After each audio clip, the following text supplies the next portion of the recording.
আসসালামু আলাইকুম ভিউয়ার্স।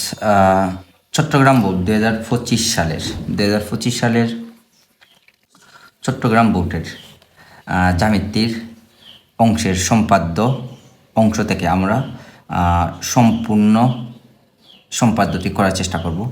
তাহলে আমরা চট্টগ্রাম বোর্ড 2025-এর সামান্তরিকের দুটি কর্ণের দৈর্ঘ্য P=4 সেন্টিমিটার, Q=6.5 সেন্টিমিটার এবং তাদের অন্তর্ভুক্ত কোণ 45 ডিগ্রি। ক 3.5 সেন্টিমিটার বাহু বিশিষ্ট একটি বর্গ অঙ্কন করো। অঙ্কনের চিত্র আবশ্যক, শুধুমাত্র চিত্র দিলে এটা চলবে। খ নাম্বার, সামান্তরিকটি অঙ্কন করো। অঙ্কনের চিত্র আবশ্যক। হ্যাঁ, এটা অবশ্যই তোমরা চিত্র পাশাপাশি অঙ্কনটি অবশ্যই দিতে হবে। গ নাম্বার, পি এর সমান বাহু বিশিষ্ট সমবাহু ত্রিভুজ এর পরিবৃত্ত অঙ্কন করো। অঙ্কনের চিত্র আবশ্যক। এটা আমরা সম্পূর্ণ করার চেষ্টা করব, তোমরা বোঝার চেষ্টা করবে। প্রথমে 3.5 সেন্টিমিটার বাহু বিশিষ্ট একটি বর্গ অঙ্কন করব। আমরা 3.5 সেন্টিমিটার আমরা ক নম্বরটি এই স্থানে করার চেষ্টা করব। ক নম্বর উত্তর স্থানে করার চেষ্টা করব। আমাদের আছে 3.5 সেন্টিমিটার। দেখো তো 0 থেকে 3.5, দেখো তো 0.5 আমরা এটা দেব 3.5। এটার নাম আমরা চিহ্নিত করব এ দ্বারা। তারপর আমাদের নিজের ইচ্ছা মতো একটি রেখাংশ দেব। দিব। রেখাংশটির নাম আমরা দিতে পারবো, অর্থাৎ বি এবং ই। তারপর আমাদের এ এর সমান ব্যাসার্ধ নিয়ে বি বিন্দুকে সি বিন্দু আমরা কাটবো, অর্থাৎ সি বিন্দু কাটবো। তারপরে আমাদের বর্গ অঙ্কন করার কথা হয়েছে, অর্থাৎ বর্গ অঙ্কন করতে হলে আমাদের নিজের ইচ্ছা মতো একটি বৃত্তচাপ আঁকতে হবে। আমরা একটি বৃত্তচাপ আঁকবো। আমরা খুব ভালো করে একটা বৃত্তচাপ আঁকবো। আমরা এই বৃত্তচাপটি আমরা খুব ভালো করে আঁকবো। দেখো তো এই বৃত্তচাপ, তারপরে আমরা এটা যোগ করে ফেলবো, অর্থাৎ এটা আমরা যোগ করব। যোগ করার পর আমরা এ এর সমান বেশ নেব। নেওয়ার পর এখানে আমরা কাটবো। তারপরে সেম বেশ আমরা এখানে নেব। তারপরে দেখো এই স্থানে আমরা এই বেশগুলো নেব। তারপরে এটা আমরা যোগ করব, অর্থাৎ এই বিন্দু আর এই বিন্দুটি আমরা যোগ করব। দেখো এটা এ দ্বারা আমরা কেটেছি, এটাও এ দ্বারা কেটেছি, এটাও এ দ্বারা আমরা কেটেছি, অর্থাৎ চিত্রটি বর্গ। এটা আমাদের খুব ইজিলিভাবে 2 মার্ক আমরা পেয়ে যাব। পরবর্তী প্রশ্ন, সামান্তরিকটি অঙ্কন করো। আমরা সামান্তরিকটি অঙ্কন করব, অর্থাৎ সামান্তরিক অঙ্কন করতে হলে আমাদের যে উপাত্ত দরকার, দুটি কর্ণ দেওয়া আছে, P=4 সেন্টিমিটার এবং Q=6.5 সেন্টিমিটার এবং তাদের অন্তর্ভুক্ত কোণ একটি 45 ডিগ্রি। এগুলোর সাহায্যে আমরা সামান্তরিকটি অঙ্কন করার চেষ্টা করব। সামান্তরিকটি অঙ্কন করতে হলে আমাদের খ উত্তর আমরা 4 সেন্টিমিটার দাগ কাটবো। 4 সেন্টিমিটার দাগ কাটবো আমরা। 4 সেন্টিমিটার দাগ কাটার শেষ। তারপরে কিউ, এটা হলো পি, অবশ্যই চিহ্নিত করবে। তারপরে কিউ আছে 6.5, হয়তো 6, তারপরে 0.5। তারপরে একটি কোণ আছে, কোণটি হলো 45 ডিগ্রি। এটা আমরা 45 ডিগ্রি আঁকার চেষ্টা করবো। অবশ্যই চাঁদার সাহায্যে আমরা 45 ডিগ্রি আঁকবো। চাঁদা ব্যবহার করব। চাঁদা যারা ব্যবহার করতে পারো না তারা অবশ্যই খেয়াল করবে। এই বিন্দুতে সাথে এই বিন্দু আমরা মিলিয়ে নেব এবং অবশ্যই এই 180 ডিগ্রি দাগের সাথে এই দাগটি মিলিয়ে নেব। তারপর আমাদের 45 ডিগ্রি বলেছে। দেখো তো আমরা অবশ্যই এগুলো ন্যানো সেন্টিমিটার, এগুলোর দিকে আমরা তাকাবো না। আমরা নিচের যে 0, 10, তারপরে আছে 20, 30, দেখো তো আছে 40 পরে আমরা এই দাগে আমরা একটি ফুটা দিয়ে দেবো। এটা হবে 45 ডিগ্রির দাগ, অর্থাৎ এটি 45 ডিগ্রি।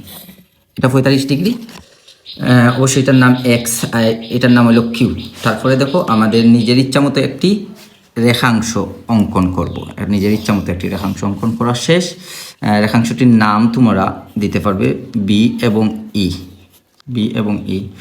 তারপরে দেখো আমরা প্রথম যে কাজটি করব, প্রথম আমরা কিউ অর্থাৎ আমরা পি এর সমান বেশ নেব। পি এর সমান বেশ নেওয়ার পর আমরা এই বেশের মধ্যবিন্দুটি অঙ্কন করার চেষ্টা করব। দেখো তো আমরা এই মধ্যবিন্দুটি অঙ্কন করব। মধ্যবিন্দুটি আমরা অঙ্কন করব। এই মধ্যবিন্দু আনা শেষ।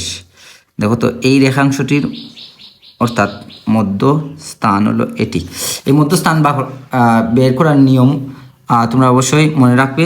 আর তারপর যে কাজটি করব, আমরা এই এক্স অর্থাৎ 45 ডিগ্রি যে কোণ আছে, এই কোণটি আমরা অবশ্যই এই স্থানে, হ্যাঁ এটি একটু ছোটো করে নেব, এটা বড় হয়ে গেছে, তোমরা এটা চিহ্ন অনুযায়ী এটা একটু ছোটো দিয়ে দিবে, অর্থাৎ এটি আমরা একটু ছোটো দিয়ে দেব। ছোটো করার পর এই মধ্যবিন্দুতে বসিয়ে তোমরা যে কোনো এক দিক থেকে একটি রেখাংশ টানবে, তারপরে এটার সমান করবে। এটা সমান করা শেষ। সমান করার পর তোমরা এই স্থানে দাগটি কাটবে। কাটার পর তোমরা এই স্থানের সাথে এই স্থানটি যোগ করে নেবে। যোগ করা শেষ। তারপরে তোমরা কি করবে, কিউ এর সমান ব্যাসার্ধ নেবে। কিউ এর সমান ব্যাসার্ধ নেওয়ার পর তোমরা এই স্থান থেকে এখানে একটি দাগ কাটবে, তারপরে এই স্থান থেকে এখানে একটি দাগ কাটবে, তারপরে তোমরা অবশ্যই এটি যোগ করে ফেলবে। যোগ করবে, এটি তোমরা সুন্দরভাবে যোগ করবে। এটি তোমরা সুন্দরভাবে যোগ করবে। এটি তোমরা খুব সুন্দরভাবে যোগ করবে। এটি তোমরা সুন্দরভাবে যোগ করবে।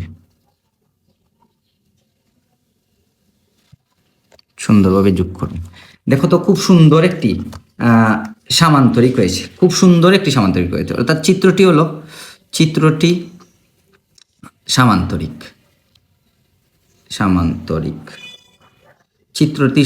তোমরা খুব গুরুত্ব সহকারে এটা অঙ্কন করার চেষ্টা করবে। তোমাদের খুবই গুরুত্বপূর্ণ, বিশেষ করে 2026 সালে এসএসসি পরীক্ষার্থীর জন্য এটা খুব একটা ডিফিকাল্ট একটি প্রশ্ন আসছে। তারপরে যে কাজটি করব, আমরা পি এর সমান বাহু বিশিষ্ট একটি সমবাহু ত্রিভুজ এর পরিবৃত্ত অঙ্কন করব। তার মানে আমরা পি আছে 4 সেন্টিমিটার, এটার সাহায্যে আমরা একটি সমবাহু ত্রিভুজ অঙ্কন করব। সমবাহু ত্রিভুজ অঙ্কন করতে হলে আমাদের পি এর সমান নেব, অর্থাৎ আমরা এখন ঘ নাম্বার উত্তর লিখব। নাম্বার উত্তর করতে হলে আমাদের পি এর সমান পি যে বাহু আছে, এই বাহু 4 সেন্টিমিটারের সাহায্যে আমরা পি এর সমান নেব, অর্থাৎ পি 4 সেন্টিমিটার। তার সাহায্যে আমরা একটি সমবাহু ত্রিভুজ অঙ্কন করব। সমবাহু ত্রিভুজ অঙ্কন করতে হলে আমাদের এই পি এর সমান নেব। দেখো তো আমরা সমবাহু ত্রিভুজ কীভাবে, সমবাহু ত্রিভুজের অবশ্যই 3টি বাহু সমান তাকে সমবাহু ত্রিভুজ বলে। দেখো তো আমরা 3টি বাহু সমান আছে বিদায় এটি একটি সমবাহু ত্রিভুজ। তারপরে বলেছে এই সমবাহু ত্রিভুজের একটি পরিবৃত্ত অঙ্কন করব। আমাদের সমবাহু ত্রিভুজের একটি পরিবৃত্ত অঙ্কন করবে। দেখো তো প্রশ্নেতে বলা আছে একটি পরিবৃত্ত অঙ্কন করবে। পরিবৃত্ত অঙ্কন করতে হলে তোমাদের যে কাজটি করতে হবে, প্রথমে এই সম্পূর্ণ রেখার থেকে তার অর্ধেক রেখাটি নিয়ে দিবে, বেশ অর্ধেক রেখাটি নিয়ে দিবে, তারপরে একটি দাগ কাটবে। এই স্থানে ওপরে একটি দাগ কাটবে। দেখো তো তোমরা খুব কেয়ারফুলভাবে এই কাজগুলো করবে, না হলে তোমাদের পরিবৃত্তটি অংশটি মিলবে না। এটা দাগ কাটার পর তোমাদের এই স্থানে বসাবে, এটা যোগ করবে, তারপরে এই স্থানে বসাবে, তারপরে তোলার পর এই স্থানে বসাবে, এই স্থানে বসে এটা যোগ করবে, তারপরে এটা যোগ করবে। তারপরে তোমরা অবশ্যই এই দাগ আর এই দাগ যোগ করে ফেলবে। দেখো তো আমি এই দাগ এবং এই দাগ যোগ করব, তারপরে আমরা একটা কাজ করেছি, এই স্থান থেকে এই স্থানটা যোগ করে ফেলবে। যোগ করার পর তোমরা এটা যোগ করবে।